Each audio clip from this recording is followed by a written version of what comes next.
வந்து வராதுமா இப்படி கோச்சுக்கிறேன்? பின்ன என்னக்கா உமா கல்யாண விஷயம் எத்தனை லெட்டர் போட்டேன், எதுக்கு நீ வந்து போட்டிருக்கியா?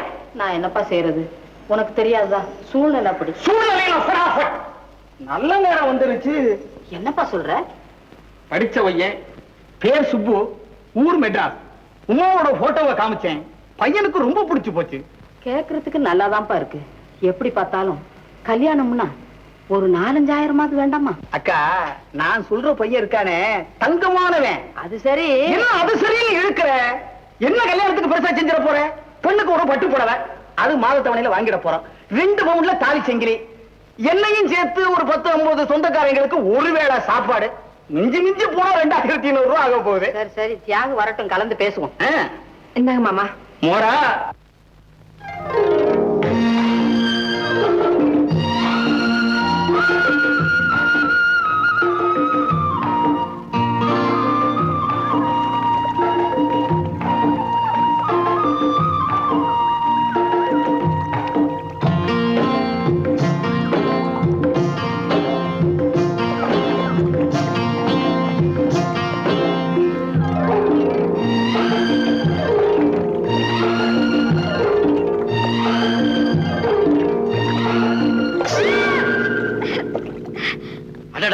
அடி பலமா பட்டுடுச்சா?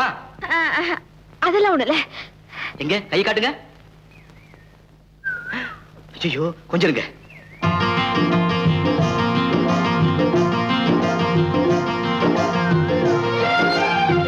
எங்க கை காட்டுங்க. உங்களுக்கு நாட்டு வைத்தியம் கூட தெரியுமா? இந்த கிராமத்துக்கு வந்ததுக்கு அப்புறம் ஏதோ கொஞ்சம் கொஞ்சம் கத்துக்கிட்டேன். இந்த ஊர்ல பொழுது போறதே பெரிய கஷ்டம். நீங்க இந்த கிராமத்துல பிறந்த பொண்ணு, நீங்களே இப்படி சொன்னா எப்படி? நான் இந்த கிராமத்திலே பிறந்தாலும் விவரம் தெரிஞ்ச நாள்ல இருந்து பட்டணத்திலேயே வளர்ந்தேன். லீவு நாள கிராமத்துக்கு வர்றதுனாலே ஒரே பயம். ஒரு பத்திரிகை விடாம சந்தா கட்டி வாங்கிடுவேன். ஆமா, உங்களுக்கு எப்படி பொழுது போகுது? பள்ளிக்கூட நேரத்துல பொழுது போயிடுது, மத்த நேரத்திலயும் லீவு நாளையும் தான் கஷ்டமா இருக்கு. உங்களுக்கு வர புத்தகங்களை நீங்க படிச்சதுக்கு அப்புறம் எனக்கு கொஞ்சம் கொடுக்குறீங்களா? With pleasure. இப்ப வேணாலும் வீட்டுக்கு வாங்க, தரேன். தேங்க்ஸ்.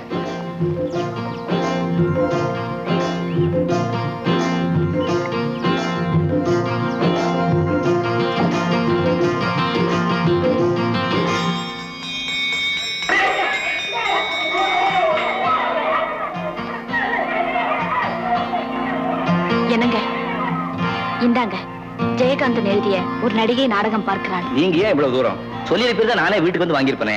பரவாயில்ல, எனக்கும் ஒண்ணும் பொழுது போகல. ரொம்ப தேங்க்ஸ். படிச்சது கொண்டாந்து தரேன். ஒண்ணும் அவசரம் இல்ல, நான் எல்லாத்தையும் படிச்சுட்டேன். நீங்க எப்ப வேணாலும் கொண்டு வந்து கொடுக்கலாம். சரி.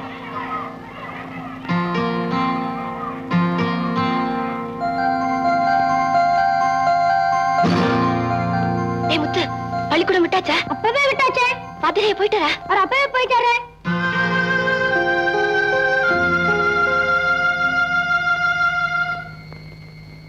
வதேரையா,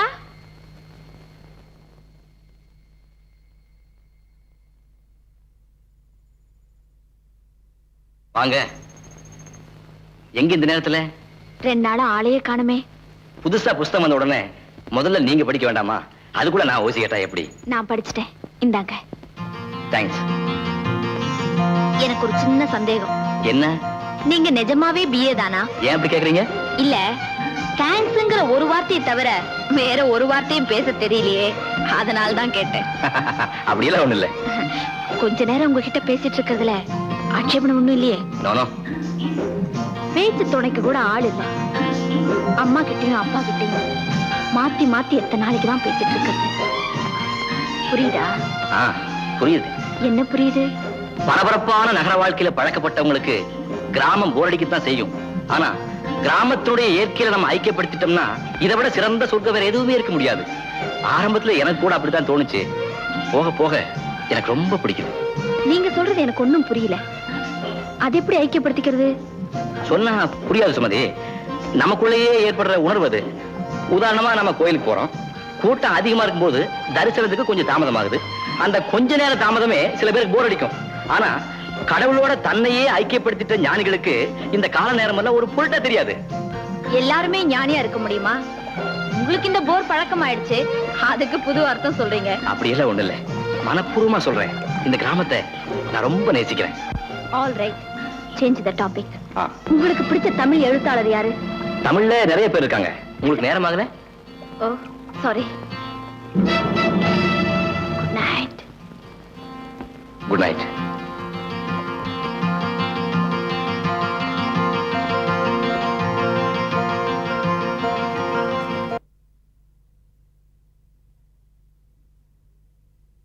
என் கவலை விட்டது. நானும் எத்தனையோ பேருகிட்ட சொல்லி வச்சிருக்கேன், ஒரு நல்ல மாப்பிள்ளை கிடைக்க மாட்டேங்குது. எப்படிப்பட்ட மாப்பிள்ளை வேணும்னு நீ நினைக்கிற? என்னடி என்ன கேக்குற? உனக்கு எப்படிப்பட்ட மாப்பிள்ளை வேணும்னு நீ என்ன சொல்லணும்? கண்ணு கழகா, லட்சணமா, நல்ல குணமுள்ள மாப்பிள்ளையா இருந்தா போதும்னு நான் நினைக்கிறேன். அது போதுமா? இதுக்கு மேல வேற என்னமா வேணும்? இல்ல, ஒருவேளை பெரிய பணக்கார வீட்டு மாப்பிள்ளையா இருக்கணும்னு நீங்க ஆசைப்பட்டா? வாழ போற பொண்ணு வசதியா வாழணும்னு நினைக்கிறதுல என்ன தப்பு? வசதி இல்லைனாலும் நிம்மதியா வாழ ஒரு வாய்ப்பு கிடைக்கும் போது அதை விட்டுடலாமா? விடக்கூடாதுமா. நல்ல சந்தர்ப்பம் கிடைக்கும் போது அதை விடவே கூடாது. நீங்க ரெண்டு பேரும் என்ன சொல்றீங்க? எனக்கு ஒண்ணுமே புரியலையே. மீனாட்சி, நம்ம ஊர் பள்ளிக்கூடத்து வாத்தியார உன் பெண்ணு கல்யாணம் பண்ணிக்க ஆசைப்படுறான். அப்பா, நிஜமாவா? இது உங்களுக்கு எப்படி தெரியும்? எனக்கு தெரியும், உனக்கு தெரியாது. நான் போய் கல்யாணத்தை பேசி முடிச்சுட்டேன். பேசி முடிச்சு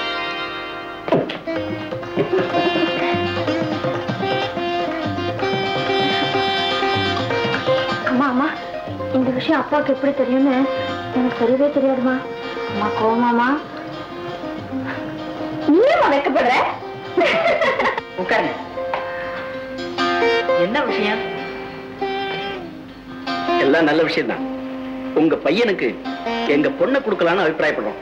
உங்களுக்கு ஒன்னும் ஆட்சேபணம் இல்லையே? என்னங்க அப்படி சொல்றீங்க? அதுக்கு நாங்க கொடுத்து வச்சிருக்கணுமே. ரொம்ப சந்தோஷம். வர்ற தை மாசத்திலேயே கல்யாணத்தை பண்ணிடலான்னு இருக்கிறேன். ஏன் யோசிக்கிறீங்க? பணத்தை பத்தி ஒண்ணும் கவலைப்படாதங்க. கல்யாண செலவுல நான் பாத்துக்கிறேன். அடே, எதுக்கு ரொம்ப கஷ்டம்? காஃபி எல்லாம் இருக்கு, சாப்பிடுங்க. யாரு குழந்தை நம்ம வீட்டுல? இங்க ஏன் பொண்ணுதான். ஆஹா. இன்னும் கல்யாணம் ஆகல. அவளுக்கும் 28 வயசாகுது. ஏன் இத்தனை வருஷம்? அவளுக்கு 17-18 வயசு இருக்கும் போதே அவங்க அப்பா போயிட்டாரு. இருந்த நகையெல்லாம் வித்து தியாகுவ படிக்க வச்சு எதிர்பார்த்த மாதிரி பையனுக்கும் வேலை கிடைக்கல. எவ்வளவுதான் சிக்கனமா செலவு செய்தாலும் கல்யாணம்னா 3000-4000 வேணும். கடன் வாங்கி கல்யாணம் பண்ணலாம்னாலும் கொடுக்கறதுக்கு மனுஷாள் இல்லை. அடடா, எனக்கு இந்த விவரமே தெரியாது. தெரிஞ்சிருந்தா இந்த கல்யாண விஷயமா பேசவே வந்திருக்க மாட்டேனே. பெரியவங்க இருக்கிற போது சின்னவங்களுக்கு கல்யாணம் நடக்கூடாது. அம்மா, ஒண்ணு செய்றீங்களா? உடனே உங்க பெண்ணுக்கு ஒரு வரனை பாக்குறீங்களா? பணம் இருந்தா உடனே ஒரு வாரத்துல கல்யாணத்தை பண்ணிடலாம். அப்படியா? நேத்து கூட என் தம்பி வந்து ஒரு நல்ல சம்பந்தம் இருக்குன்னு சொன்னான். நீங்க கல்யாணத்துக்கு வேண்டிய ஏற்பாடு பண்ணி வைங்க. நான் வீட்டுக்கு போய் பணத்தை கொடுத்து அனுப்பிக்கிறேன். நீங்க ஊருக்கு போய் உங்க பெண்ணு கல்யாணத்துக்கு முதல்ல முடிங்க. நீங்க வர்றதுக்குள்ள நம்ம வீட்டு கல்யாணத்துக்கு வேண்டிய ஏற்பாடு பண்ணி வைக்கிறேன். நான் வரட்டுங்களா?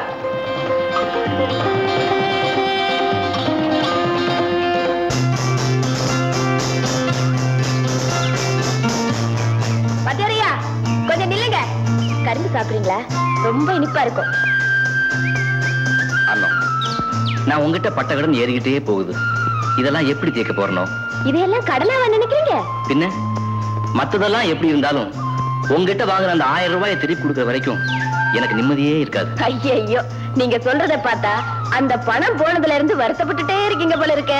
ஆமாண்ணா, அது ஏன் பணமா இருந்தா கூட பரவாயில்ல. இன்னைக்கு இல்லாட்டி என்னைக்காவது ஒரு நாள் 1000-2000 சம்பாதிச்சுக்குவேன். ஆனா அந்த 1000 ரூபாயை சேர்த்து வைக்க நீ எவ்வளவு கஷ்டப்பட்டிருப்ப, எத்தனை வருஷம் ஆயிருக்கும். தேவையை வச்சு தானையா பணத்துக்கு மதிப்பு. என்ன பொறுத்த வரைக்கும் எனக்கு தேவைகளே இல்ல. பணம் இருக்கிறதும் ஒண்ணுதான், இல்லாததும் ஒண்ணுதான். இப்ப நீ சொல்றது சரி என்ன? பின்னால தேவைப்படும் போது உனக்கு யார் கொடுப்பாங்க? உங்களுக்கு தேவைப்பட்டப்போ நான் தருவேன் எதிர்பார்த்தீங்களா? அதே மாதிரி எனக்கு தேவைப்படும் போது உங்களை மாதிரி யாராவது தருவாங்க. சும்மா அதை பத்தியே பேசிட்டு இருக்காதீங்க, எனக்கு கெட்ட கோபம் வரும். எந்த விதமான பந்தங்களுக்கும் கவலைகளுக்கும் இடம் கொடுக்காம வாழ்க்கையை சுலபமா நடத்திட்டு போற உன்னை பார்க்கும்போது மறுபடியும் சொல்றானோ எனக்கு பொறாமையா இருக்கு. என்னை பார்க்கும்போது உங்களுக்கு பொறாமையா மட்டும்தான் இருக்கா? அண்ணா, அம்மாவையும் அக்காவையும் காப்பாத்துறதுக்காக உழைக்கிறீங்க. அக்காவுக்கு ஒரு கல்யாணம் பண்ணி வைக்கணுமேனு முயற்சிக்கிறீங்க. அதுக்காக பெரிய வேலையா தேடுறீங்க. உங்க வாழ்க்கைக்கு ஒரு அர்த்தம் இருக்கு. உங்க உழைப்புக்கு ஒரு காரணம் இருக்கு. உங்க கவலைகளுக்கு ஒரு நியாயம் இருக்கு. ஆனா எனக்கு எந்த பிறவிக்கும் நிச்சயம் ஒரு அர்த்தம் இருக்கு. சில பேருக்கு அது ஆரம்பத்திலேயே புரிஞ்சிடுது, சில பேருக்கு புரிய நாளாகுது. அப்படின்னா என் வாழ்க்கைக்கு கூட ஒரு அர்த்தம் இருக்குன்னு சொல்றீங்களா? நிச்சயமா. எனக்கு புரியலையே. எனக்கு புரியுது அண்ணா. ஆனா எதையும் விளக்கி சொல்லக்கூடிய நிலையில இப்ப நான் இல்லை. சூழ்நிலையின் கைதியா இருக்கேன். எங்க அக்கா கல்யாணம் முடிகிற வரைக்கும் சில சமூக நீதிகளுக்கு நான் கட்டுப்பட வேண்டியிருக்கு. அது முடிஞ்சதும் எல்லா கட்டுக்களையும் அறுத்தெறிஞ்சிட்டு உனக்கு அந்த அர்த்தத்தை சொல்ல ஓடோடி வந்துடுவேன்.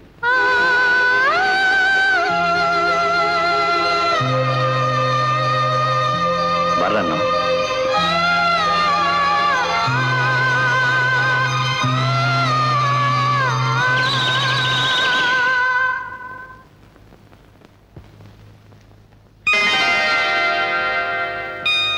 அக்காவா இது? என்னால நம்ப முடியலையே. ஆமாடா, சில சமயத்துல நடக்கிற காரியங்களை நம்பத்தான் முடியறது இல்ல. தெய்வம் பண்ணைய ரூபத்துல வந்து உங்க 2 பேர் கல்யாணத்தை ஒரே சமயத்துல நடத்தினா எப்படா நம்ப முடியும்? என்னம்மா சொல்ற? உனக்கு தான் மகளை கொடுக்கறதா பண்ணையார் வந்து கேட்டாரு. அக்கா கல்யாணம் முடியாம தம்பிக்கு எப்படி கல்யாணம் பண்றதுன்னு தான் யோசனையா இருக்குன்னு சொன்னேன். உடனே அவரு உமா கல்யாணத்துக்கு இப்பவே பணம் தர்றேன், முடிச்சிட்டு வாங்க, வர்ற தைல தியாக கல்யாணத்தை வச்சுக்கலான்னு சொன்னாரு. இந்தாப்பா. அம்மா, அம்மா இந்த பணத்தை உங்ககிட்ட கொடுத்துட்டு வர சொன்னாருமா. வரேம்மா. ஏங்க மாசம் மாசம் 300 500 கொடுத்துக்கிட்டே இருக்கிறீங்க, காரியம் நடக்கலையே. இந்த மாதிரி விஷயங்கள்ல ரொம்ப பொறுமையா இருக்கணும்டா. மாடசாமி ரொம்ப பொல்லாத பைய. சதக்குன்னு ஏதாவது கேட்டா பதக்குன்னு பதில் சொல்லுவான். ராமர் எப்படி அணில தடவி கொடுத்தாரோ அப்படி அவனை தடவி கொடுத்து காரியத்தை சாதிக்கணும். ஏங்க இதுல யாரு ராமர் யாரு அணில்? சொக்ரா, இந்த மைனர் தான் ராமர், அந்த மாடசாமி தான் அணில். என்னங்க, அன்னத்தை நானே கூட்டிட்டு வந்துடுறேன்னு மாடசாமி வாயாலேயே நான் சொல்ல வைக்கிறேன்டா. முதலாளி, இது மான பிரச்சனை. மாடசாமி நிச்சயமா ஒத்துக்க மாட்டான். இந்த அழகப்ப ஒரு வட்டம் போட்டோம்னா அதுல சிக்காதவங்களே கிடையாது. முதலாளி, வட்டம் மாவட்டம் இதெல்லாம் பலிக்காதுங்க. அப்ப சதுரம் போட்டு அதுல சதுராடுவண்டா.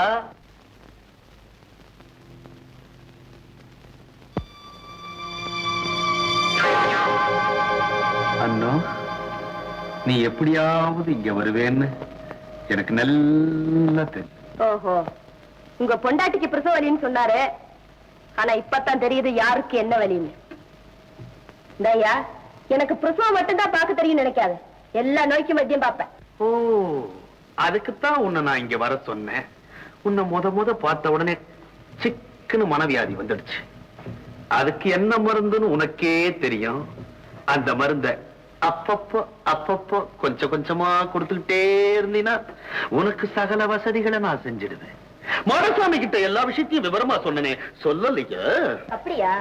அதெல்லாம் ஒண்ணு என்கிட்ட சொல்லலையே. மடம் மாடசாமி எதை சொல்லணுமோ அதை சொல்ல மாட்டா, எதை சொல்லக்கூடாதோ அதை சொல்லுவான். அண்ணா, நீ வா, எல்லா விவரத்தையும் நானே சொல்றேன். கையடியா அண்ணா, இந்த பாரியா, இது உன் இடம். நடுராத்திரி நேரம் உன் கையாளுங்க நிறைய பேர் இங்க இருக்காங்க. நான் உதவி கேட்டு கத்துனா கூட யாரும் வரமாட்டாங்க. தெரியுது இல்ல? அதுக்கப்புறம் என்ன தகராறு? சல்லக்குன்னு வர வேண்டியது தானே. நான் ஒண்ணு தகராறு பண்ணலையே. என்ன கிள்ளுக்கீரையா நினைச்சு பொய்ய சொல்லி வர வச்சல, முடிஞ்சா பாரு. என்னடி மைனர் கிட்டிய மக்கார் பண்றியா? சின்ன குட்டி. அட போயா.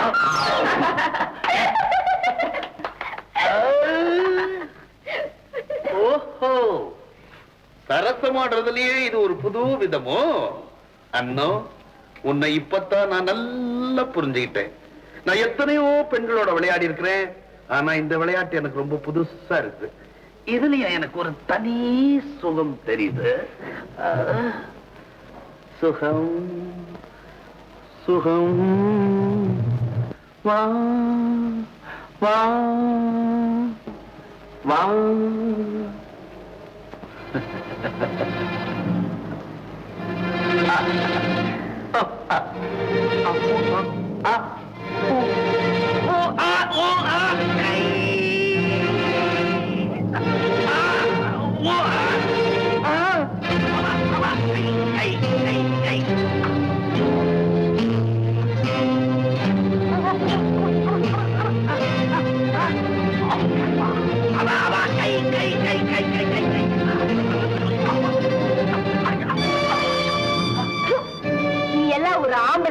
நீ கெட்ட கேடுக்கு தினம் ஒரு பொம்பளை. இதோ பாரு, இது உனக்கு ஒரு பாடம். ஊர் உலகத்துல உன்ன மாதிரி திமிரு பிடிச்ச ஆம்பளைங்க இருக்கிற மாதிரி 1-2 தேவஸ்தானத்த பொம்பளைங்க இருப்பாங்க. அவங்க கிட்ட மட்டும் உன் வாலாட்ட பாத்துக்க. கண்ட பக்கம் எல்லாம் கையை நிட்டாத, உன் கை நிரம்ப தனித்தனியா எண்ணிடுவாங்க.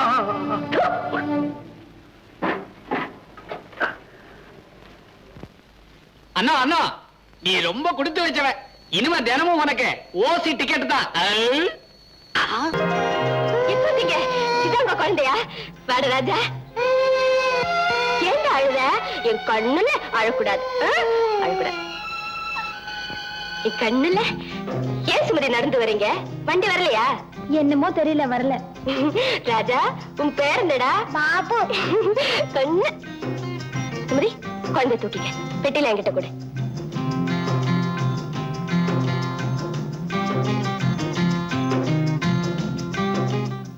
வாங்க மாப்ள. ஏம்மா ஒரு லெட்டர் போட்டுக்க கூடாது?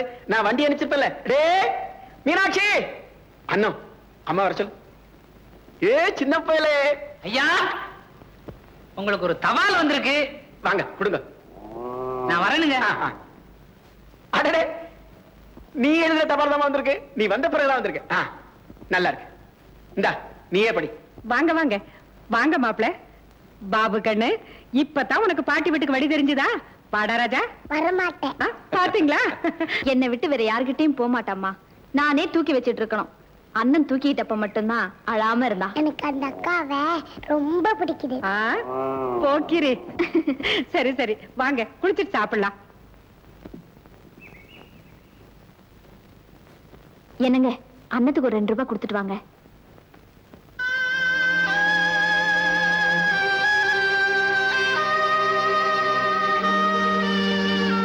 அண்ணா,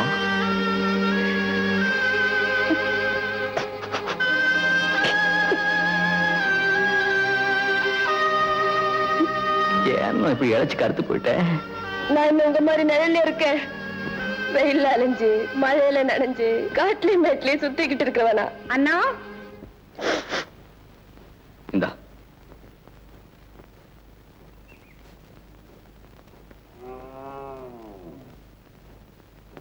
அண்ணா, நல்ல விரால் மீன் கிடைச்சா வாங்கிட்டு வா.